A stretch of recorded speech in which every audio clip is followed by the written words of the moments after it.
Welcome, everyone. My name is Jessica Desardin. I am a program coordinator in the Office of Community Engagement. We are thrilled to be back for the November edition of the C Spotlight series. I'd like to begin with a statement from the Office of Community Engagement. We wish to acknowledge the Indigenous people who are past and present stewards of the land on which we pursue our just cause of improving health for all. Please note this session is being recorded and please be sure you are muted throughout the presentation. We encourage everyone to use the chat bar at any moment to share comments or post questions for our guest. This monthly series features community partners and the important work they are doing. We highlight their goals, motivations, and accomplishments, and the ways they have partnered with people and programs at MCW. Today, I have the honor to introduce today's featured guest, Sabrina Morgan, who is here representing the Mary Lou and Arthur F. Mahone Foundation.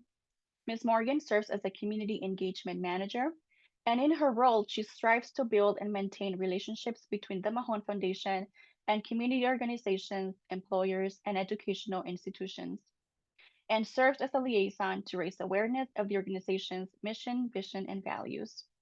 The Mahone Foundation is a component of the Kenosha Emerging Leaders Academy and a community partner of the Wisconsin Community Safety Fund, an initiative of the Comprehensive Injury Center, also known as CIC, at the Medical College of Wisconsin.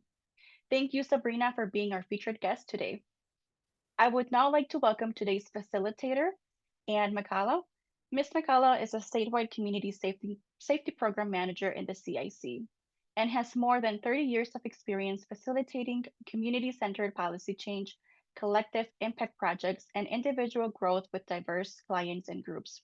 Thank you, Anne. We are happy to have you for being our facilitator today. I now turn it over to you. Hey, good morning, everyone.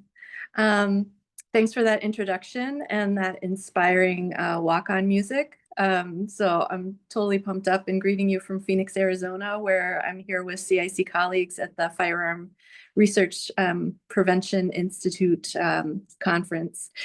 So very happy to be here. I thought that it would make sense since most of you that are attending today probably don't know about the Wisconsin Community Fund program. It in itself is a major community partnership that was started in 2022. So Jai, if you could pull up the slides that I shared. I'll do a quick overview, which kind of sets up the relationship between MCW and the Mahone Foundation, and then on a personal level, my relationship working with Sabrina Morgan today. So as I said, the Wisconsin Community Safety Fund program was established in 2022. What you're looking at now is a picture from our convening from last week, and this is our first cohort of grantees. They are completing their 3-year grant program period, which ends December 31st of this year. They've participated in over 20 community of practice meetings, both in person and virtually, over the course of implementing their projects. Next slide, please. So the purpose of the fund was not only to acknowledge the increase in violence during the COVID-19 pandemic, but to also establish a pilot program that would look at how do we increase awareness, capacity, and coordination for addressing violence as a public health issue in the state of Wisconsin? And then how do we use that effort to inform a comprehensive statewide approach to community safety and well-being? So using a difficult set of circumstances, the pandemic, to look at what we can do to respond, but also build a better path in the future in terms of safety and well-being. Next slide, please. And then to level set, the definition of violence that we use in a public health approach and within the scope of this work is from the World Health Organization, that violence is the intentional use of physical force or power, threatened or actual, against oneself, another person, or a group or community that either results in or has a high likelihood of resulting in injury, death, psychological or emotional harm, maldevelopment, or deprivation. And the purpose of using such a broad definition, and one that aligns with an international organization, is that A, we acknowledge the widespread experience with violence. So it's, when we talk about it, it's not something that's outside the room. It is something that can be within us at any given time, either in our histories or in something very current that's happening, or something that we're anticipating in the future. And that historically, our society has kind of siloed and dismissed people's experiences by limited definitions, or only definitions that are codified in statute, rather than how a person actually experiences their life. Next slide, please. And then our definition of community safety is one from the Prevention Institute, also a public health informed organization, that safety allows people to thrive and live fulfilling lives. It is freedom from violence and the threat of violence. Community safety is achieved when all people have the ability to and opportunity to reach their full potential and health, for safety, well-being across the life course in thriving, equitable communities. And that inequities are created by structural drivers such as racism, sexism, and income inequality, and disproportionately impacts communities and individuals of color. And the importance of this definition is not dismissing anyone's experience or anyone's role in our effort to create thriving communities for all people, but to acknowledge that there is not one strategy, there is not one group or profession that is responsible for either eliminating violence, preventing violence, or causing violence. And that often the way we approach trying to prevent violence or respond to violence, as well as to cultivate community safety, is in a very individual responsibility way. So there is a perpetrator who is a person, there is a victim who is a person, but failing to look at some of the other dynamics that we have to think about. So the next slide. And so to ground that reality and truth, we use the socio-ecological framework for violence prevention from the CDC, to make sure that when we are thinking about prevention, talking about prevention, and lived experience, that we're thinking about it in terms of, yes, the individuals involved, but also the relationships around them, the community in which they are experiencing this, and then what at the societal level or systems level is contributing to either making it worse or better. And so in kind of more public health language, we might hear things like, what are the protective factors to prevent? What are the risk factors that increase likelihood that it would happen? And these are all ways and tools and language that we've used to bring this community of grantees together, to think about how do we aspire for a broader approach and a more comprehensive approach to people living in safety in the state of Wisconsin. Next slide, please. So moving down to the level of who is in this cohort, there were 10 grants that were awarded in 2023, and this map represents where they're located across the state. Not all this group represents work that addresses gun violence prevention, suicide prevention, domestic violence, intimate partner and gender-based violence prevention, as well as youth violence prevention. And the reason for not limiting to one type of violence, and the power of really creating a community of practice and a framework that allows for us to talk across issues of violence, is that we get down to a lower level where we can look at the underlying causes that really are connected, that there really are these through lines between different experiences of violence. And so by looking at more strategically, more comprehensively, we can actually create partnerships at the local level and mobilize resources to actually create more safety for people, more safety for more people in more ways, with this intentional approach. So the investment of these grants is paired with technical assistance and training to ensure that there's successful grants oversight and implementation, that there's technical assistance in building partnerships and working through those challenges that we all know are there, and overcoming some of the traditional barriers that people experience when they're trying to get access to help. And then we surround that with grantee and program evaluation that we look forward to disseminating next year, so that we can establish that this type of approach is a benefit to Wisconsin, that it can be replicated, and we work with a host of statewide partners to advance this work collectively. So I think that's the last, actually, is there another slide?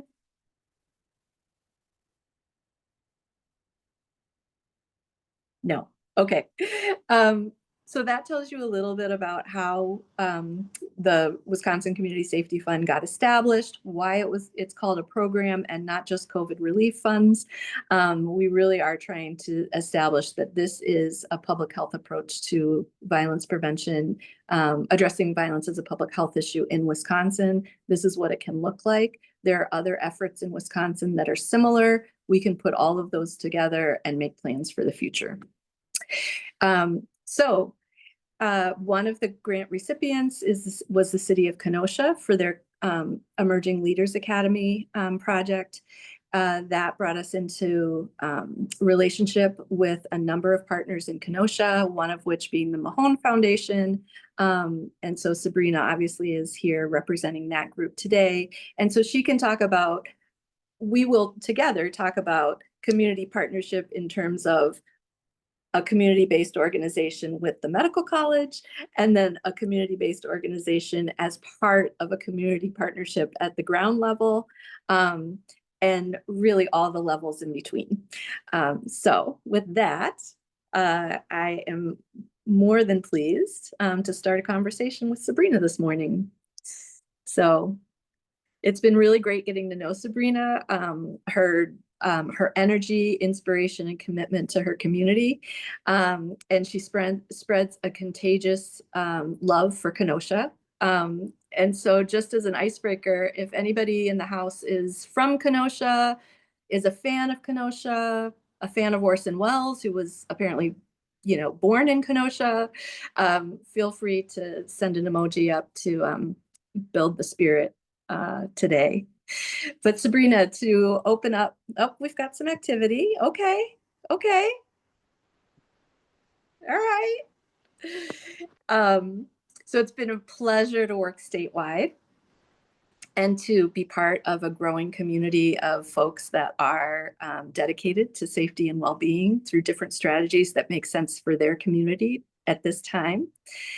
Sabrina, tell the group about Kenosha Emerging Leaders Academy, its mission, the history, the partners involved. I would love to. Thank you, Anne. And I hope everybody enjoyed the song that I selected for the first presentation. As Anne said, I love to bring the energy, especially when things can be gloomy, just bring a smile to it. So as Anne shared, we are part of the first cohort for the grant, and it's been truly amazing to have this opportunity and experience. So before I go into the mission and vision of the Kenosha Emerging Leaders Academy, I just wanted to give you a little bit of history or background information of how we became what we are today and where we're going. Going back to 2020, I know everyone remembers that very dreary time, high race relations and tension with the Jacob Blake shootings. There was a lot of looting and destruction and death and very doom and gloom that happened directly and impactful inside of Kenosha. So at that time, leadership from all different levels, whether that was political or in the community, leaderships in their own right, sat down at a table many of times, right, to determine how can we go forward, how can we move forward, how can we rebuild to make a better Kenosha, a stronger Kenosha. And so essentially that uptown area that was directly impacted, looking to rebrand, to reinvigorate, to re-enlighten that area. And so the Kenosha Emerging Leaders Academy that was incubated and where essentially it was born. And in that area, we know that there's been a lot of impact. 2 years ago, we had right sizing for our school district, which we closed one of our schools that was open for over 100 years, Lincoln Middle School, and that really displaced or moved a lot of our underrepresented and minority students as well. So we see there's consistently trauma in that neighborhood, but again, how to revitalize it and bring positiveness, all things to that neighborhood and area. So the Kenosha Emerging Leaders Academy, and we have that slide up as well, where you can see the mission of it is to provide young people with learning resources and opportunities for discovering their interests and developing skills that lead to career paths. And so Anne had previously mentioned there's 10 grantees. So ours really focuses on that preventative methods for curbing violence with our youth. So we are distinctively different from all of the other grantees, but we're all working together in terms of curbing community violence. And so the vision of the KELA is what I'll refer to it here on out, is to provide that step to success opportunity for middle school students, high school students, young adults from ages 18 to 24, living in our central city of Kenosha, and it encompasses 6 different neighborhoods. The unique thing about KELA is that we are a partnership. So we have several different partners within the KELA to make up the whole programming. And so our partnerships include the Mahone Foundation, the Kenosha YMCA, Generator, and then our educational partners, which is Carthage College, Gateway Technical College, who I also work for, and the University of Wisconsin Parkside. So, and of course, the city of Kenosha, who owns our building and is leading this effort as well. And so collaboratively together, we provide programming for all of the various ages and demographics of students, but it truly is for the neighborhood and our community. That was kind of a long answer, Anne, but it's okay. Okay. And tell us who Catherine Marks is. I would be remiss if I should have let off with who Catherine Marks was. And she definitely was a change agent in our community, trailblazer, one of the first African-American alderwomen in Kenosha.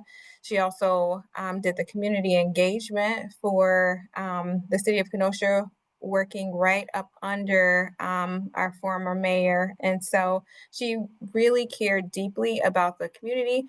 She was a long-term partner and friend of the Mahone Foundation, as well as the Kenosha YMCA, but she really was the leader in actually completing the grant, seeking out the funding, really putting it all together. She was the person who actually hand-selected the partners that would go in to the KELA.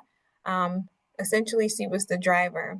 And so unfortunately, she did pass away, and that was really a gloom time. So KELA opened after she had passed away, but it's really attributed to her hard work of where we are and how we got here. Her advocacy is unmatched. Mm-hmm. And I've really observed on all the different details, like the naming of the KELA main, event space is Catherine Marks, that, all the young people that are coming in and out of this building are learning history and elders that came before them and believe in them and want them to move into the future. That this is very much something that is being created for young people to carry forward and determine what Kenosha is going to be. And that's really inspiring. So I think part of what I've observed and what we've talked about a lot about with this project in particular is that, yes, these central neighborhoods are geographically isolated, from these services and programs that are historically available to Kenosha. And so part of it is creating a physical space that those partners can come in and be more accessible to these neighborhoods. But part of it is also those partners learning about who lives in these neighborhoods and what they actually want and where their connection point is. And so maybe you can tell me a little bit about what that's been like. So it's not just about, somebody from Parkside coming and sitting at office hours, in a back room and just waiting for people to come in the door, right? And then, what that has been like to adapt to that, to communicate to different partners, and how Mahone Fund fits into that. Absolutely. And so I did see some emojis that come when you ask who's from Kenosha. So anyone from Kenosha knows that this is the old brown bank building. So the city of Kenosha was able to refurbish it. But how exciting and how cool it was that all of the partners actually live that experience, to be able to give their input on how the physical building should be, bringing in focus groups of our students from a lot of our partners and from the Mahone Foundation to how would they enjoy, or what would be beneficial, what would they like to see, really getting the input of the young folks who oftentimes they feel overlooked, right, or have no voice, to have them have a voice. And again, with that being led by Catherine Marks for the development, right? And so, yes, it is a building, and we provide the services from that middle school through young adults. And so it was a little bit of a learning curve for those partners who may not necessarily have been familiar with the neighborhoods in which it was directly impacting, but having opportunities to go out and connect with the community has been key, so that we can learn what their needs are instead of sitting at a table and saying what their needs are, right?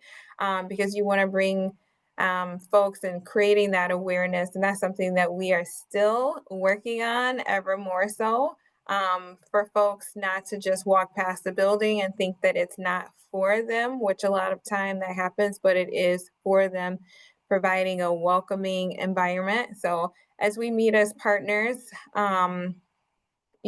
quarterly, we look at that impact and how we can always make improvements, and just building programming around the community and seeking out their voice more, so that we can have those programs to bring them in so that they can benefit not only for the short term, but also for the long term. Great. So tell us about Mahone Foundation, and who it was named for, who created it, and what you're actually contributing to the KELA. Absolutely. So the Mary Lou and Arthur F. Mahone Foundation mission is to provide educational opportunities for those economically and academically deserving youth, while supporting healthy lifestyle initiatives in our community of color. So essentially, the Mahone Foundation is named after Mary Lou and Arthur F. Mahone. They were two social justice change agents who made impact not only throughout Kenosha, but throughout the world. And in 1999, though, their children wanted to perpetuate their legacy by creating a foundation, which is now known as the Mahone Foundation, in which they really do, they're inclusive for all, but really promoting for our underserved populations, academic and economic and career readiness opportunities for them. So if you are in Kenosha or driving through, you will also see that there is a middle school named after Mrs. Mahone, who was a real strong proponent in education.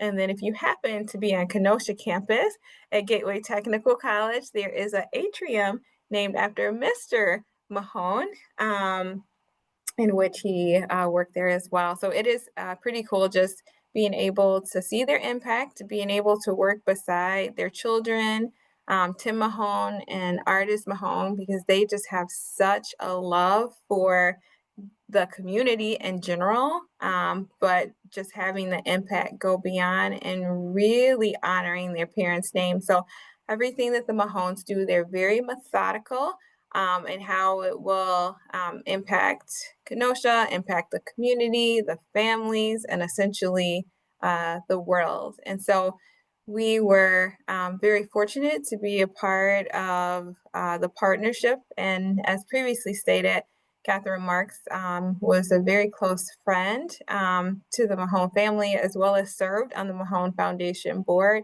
And so she really, truly believed in the mission, vision, and values and the impact to the community and the youth. And so that's why I'm very honored to be the community engagement manager for the Mahone Foundation, because I truly have a passion for youth and moving their family's vision forward. Mm. Do you want to talk a little bit about the programs that you're offering through this grant? Absolutely. So with our programs for the Mahone Foundation, we focus on middle school as well as high school and college and beyond. We have a program called Dream Girls, which is led by artist Mahone, and that really focuses on middle school girl empowerment. They partner with Kenosha Unified School District, and they have a wealth of activities. Volunteerism is really huge with the Mahone Foundation. And so we consider to have a pipeline, right? That middle school to high school to college pipeline. When you look at the high school events, we have the Career Exploration Organization, so the CEO program, which has a variety of different programming opportunities within Kenosha, so specifically within Kenosha Unified School District, but also in our charter as well as our private schools. And that is for all students doing career readiness, academic readiness as well with them.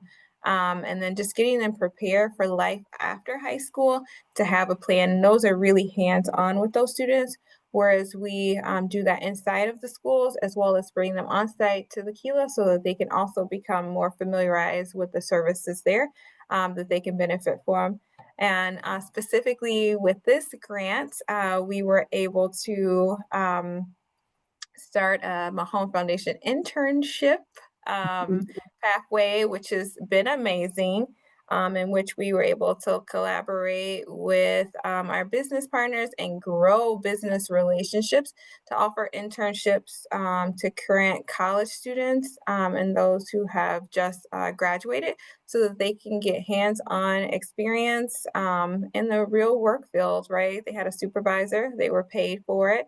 And it was a great experience as some of those partners, we have City of Kenosha, Snap-on, Aurora, and many others. And some of those partners offered our interns an actual job, right, at the end of it. So look at all of those givings and giving. So it's been a really great opportunity and experience, and so thankful to Wisconsin Community Safety Fund grant that allowed us to grow that initiative. Mm-hmm. And one thing that I've heard Tim Mahone say is that I guess the seed that was planted for the intern program was in the aftermath of the 2020 unrest, when I guess the business leaders of which he is a key central stakeholder in that group, were, meeting to say, how did this happen? Like, what is it? What can we do? Tim essentially said, like, you need to invest in these young people are your future. And if you're not investing in them, if you're not getting to know them, they won't be there for your opportunities, but they also won't be there for themselves. And so that voice, it seemed like was the start of this intern program of holding local businesses and corporations accountable to how are you mentoring and developing youth in the community. And so what has it been like actually going from an idea to actually placing students? What does it take? It takes a village. um, So again, with the funding, we were able to hire on staffing. So we had a person specifically, Shabana Muhammad. Mhm. He led the effort in conjunction with Tim Mahone, and then we had Kaylin Bell who did the career coaching. And so you see some challenges when you're starting from the ground, building something new, developing a relationship, but you also see some opportunities as well. And then you enjoy, right, the joy when you see the successes. So I'm here today to say it wasn't easy, right? But it wasn't untangible. We did Mhm. it. Mhm. It may have taken a little longer than we would have liked. However, we were able to overcome some obstacles and really get it to a place that is being successful. And I am really glad that you mentioned that with the business partners, because Tim does have a lot of relationships with current organizations, and we were again able to expand to some additional ones, bringing them on as well. In addition to the adding on of Racine, which is huge as well, being able to connect with those employers and for them to actually see the benefit in investing in our youth, and also just keeping our talent local, right? Because we know a lot of times they go off, they either graduate, they say, I want to get out of town, I want to get away, far away. But looking to say, hey, if you're going the 4-year route, hey, I have a job for you when you graduate, or if you're just graduating from high school, hey, I have this opportunity for a career pathway for you. What does that look like? To know that there's some actual viable options locally, and that for them saying it's only building up our community, building up the families, building up the employer pipeline, so that it's actually a win-win. Yeah. Thank you. So from your perspective, and no pressure in answering, but since this group is mostly connected through Medical College of Wisconsin, what has MCW brought to the table in terms of our partnership with the Kenosha partners and the Mahone Foundation? Like, what have you experienced or observed? No pressure, Anne. No, I Yeah, think right. that's I think that's a really great question. So typically when you see someone who receives a grant, and I'm sure we've all dealt with grant life, and it's all about like the policies, the rules. It's very black and white. And typically they don't reach out to you unless you're doing something wrong. Um, or you need to reapply. But I could say total opposite for this grant opportunity is that you all are very hands-on, that you bring the knowledge and the skill sets. And when you ask for things, you hold a space to be able to talk about it, right? You gather our input um, of the whys, and you actually have more of a visionary and transformational leadership style, which you don't typically see in a grantee relationship. And so looking at the totality and seeing how it will impact more than just Wisconsin, outside of that, right? Our communities, that you all really care. So you bring that care and concern, which definitely is not typical in the grant world. So we thank you and we appreciate. It's more than just financial impact, right? It's more than that. And so it has been such a pleasure to be a part of this cohort. As we stated before, we wish we could stay with you all forever. Sure. Well, we're working on ways to keep those relationships active because we are building a movement, right? We always talk about that. So in that, Sabrina, what do you think, what have you learned from the community of practice experience that you will take forward in your work, whatever shape that takes locally? So community of practice really got us to take a pause and think about the work that we are doing, to really be intentional, and also to focus on that sustainability piece. I love the fact that we were able to share the best practices in our community of practice of what each area is doing. Sometimes you don't have to invent the wheel, right? We can just borrow it and tweak it and Mhm. make it our own, especially when the movement, we're all working for the same cause, which is to make a better community, a better Kenosha, a better Wisconsin, right? A better world. And what are the steps that we need to do to take to do it? So, definitely taking those best practices with us, and beyond has been immeasurable. So thank Mhm. you. All right, so I've got two more questions and then we'll wrap up. I haven't been following the chat, so I don't know if there's anything in there that you want to lift up. I think Um, they've just been so engaged with our conversation. So Probably. I have that effect on people, right? you, you do, you do.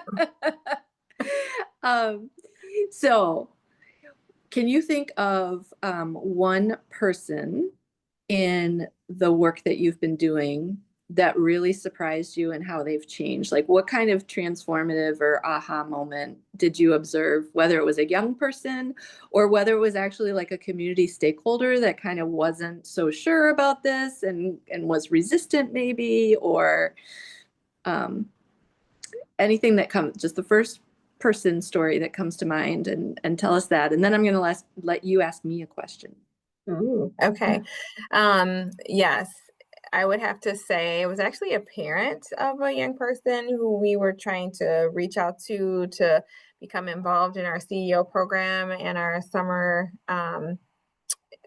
youth program. And so they were very hesitant, because they were a person, not of color. And so they were not sure if the KELA, if our programming was meant to be inclusive, and what that looked like. And so their daughter was really shy and timid, but just after having conversations and inviting them into the space, because a lot of times when you just see the walls, you're intimidated, but actually coming in, learning about our services more than just what you read on paper. What does it look like and what is the impact that we can cause? So her daughter went through our 6-week summer youth program. And so she started off very quiet and shy. Her mom would walk her in every day to about the second, third week once she saw the programming that we did in the community, volunteerism, focusing on STEM, all of those really important things, and how we also made it fun. Then her mom was at the end of the 6 weeks. She's just amazed. She's like, we need to have this each year. And this is really impactful. And I love the Mahone Foundation and I love the KELA. And we're going to look at other programs that are in the KELA to get her connected with as well. And at our end of the year family celebration that you all were able to attend, she was actually one of the speakers. So you went from, I don't think this program is for my child, to, oh, these are the services, and oh, now my child is speaking, and I'm going to talk, and now I am going to use my word of mouth, right, which is sometimes the best form of marketing, to tell about these impactful programs and what you're really truly doing for the community and what you mean to me personally, and I was like, wow. And so, and just to be able to utilize our other partners as well inside of the KELA, and their services, which they are all for our community as well, has been, amazing. And Yeah. as I'm talking about that, I did not mention one of our big partners, which is Jockey.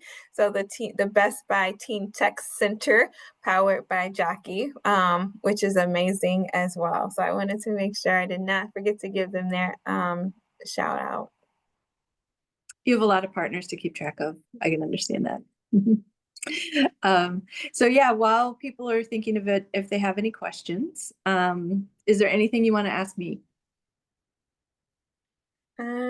Yes. So what are some of your lessons learned, right? This is the first cohort and you have another one that's about to come. So what are your lessons learned, Anne? Yeah, so what I've learned is that describing partnership on paper is very different than doing partnership, whether it is at the institutional level where, our grant that we wrote to the state to administrate these funds was very cross-divisional. And it was while I do think that the CIC is used to collaborating this was a very formal cross-divisional project. And so it challenged a lot of ways that things have happened in the past, because we had to bring on a new staff to implement it. So from that level to even part of our work is working with local governments. And so even that MCW has their own government relations, and was like, why are you talking to that mayor? And, things like that, a lot of education around that.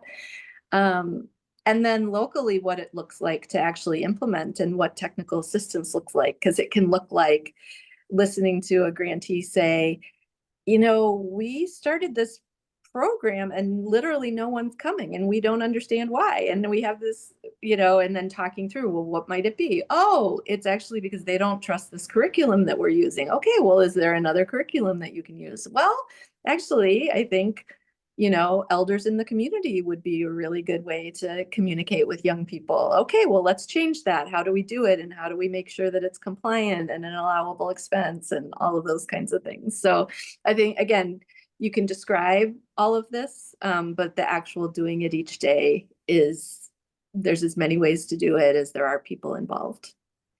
And that's what I love about it, but it also can be frustrating when it's a busy, busy environment. So. I definitely love the script, the flip the script piece. Yeah. All right. So, Jessica, are you seeing, or Jai, are you seeing anything in the chat that you want us to address? Yes, there is a comment here. Great information and joyful presentation. Thank you both. There's another comment. Appreciating what you have shared with us today. Can you speak into any other ways that academic partner institutions can be respectful, helpful, and engaged partners with community organizations?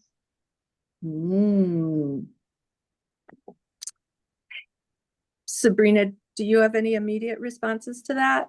If an academic partner or institution, well, you're working with several, so what advice have you given the academic partners in your, even your own institution? What advice have you been giving them to be better, more effective in partnership?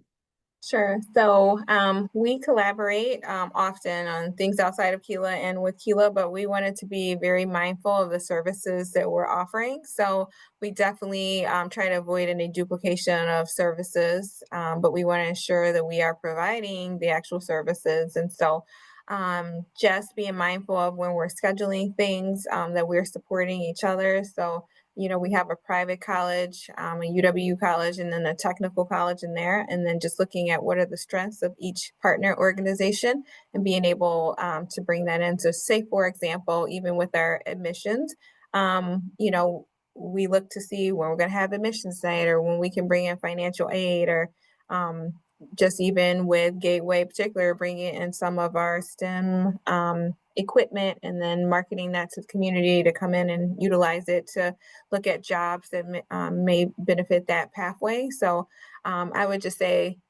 being collaborative and very thoughtful, and also looking at how we can collaborate on our marketing efforts to streamline it more to bring in the community has been key. And yes, I do work for a Gateway Technical College as well. So being able to sit at the table, I kind of sit in two roles.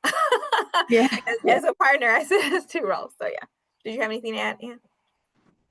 Yeah, I think what I've observed that the grantees have found helpful is that academic partner institutions, they have this like higher level, not in like effectiveness or whatever, but they're just looking at things with like a wider playing field, or they can see more of the field, right? And so just that listening and learning about community based organizations or the community that it wants something or needs something, not always assuming that we have something that will fix anything, showing up to just be supportive, but to really learn and listen before assuming that we have an answer. And that understanding that our institutions are contributors into those societal things that that perpetuate a lot of the disinvestment and just being accountable to that,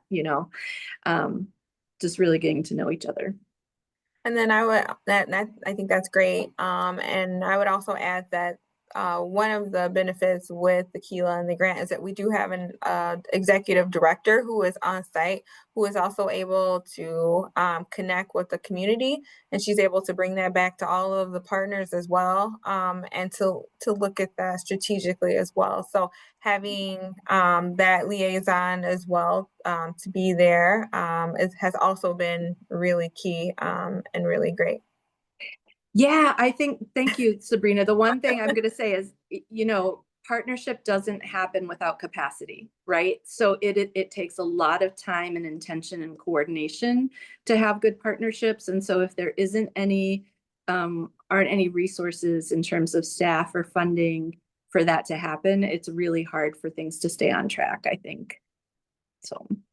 Yeah, and I also want to thank the Kenosha YMCA because they did step in and kind of lead the effort with the grant. Mahone Foundation is a sub-grantee under it. And so we have just been really thankful that that partnership has really been strengthened with our work, even when we've had to pivot.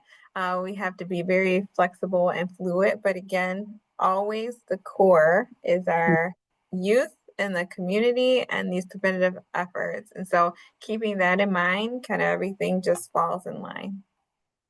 Yeah, that's great. Well, thank you. So I'll wrap up and hand it back. Or I think I'm reading something, but anyway, we'll close up and wrap up for today if there aren't any more questions or conversations. Well, I would just like to invite everyone down to the Kenosha Emerging Leaders Academy in Kenosha. You can Google it. It comes at first. We would love to give you all a tour and then to talk about our services as well, or come down on one of our programs. It's great. So thank you all so much for this opportunity. And you have been great as well. Thank you. And for more information about the Wisconsin Community Safety Fund, you can Google that, and it's on the MCW website under the Comprehensive Injury Center.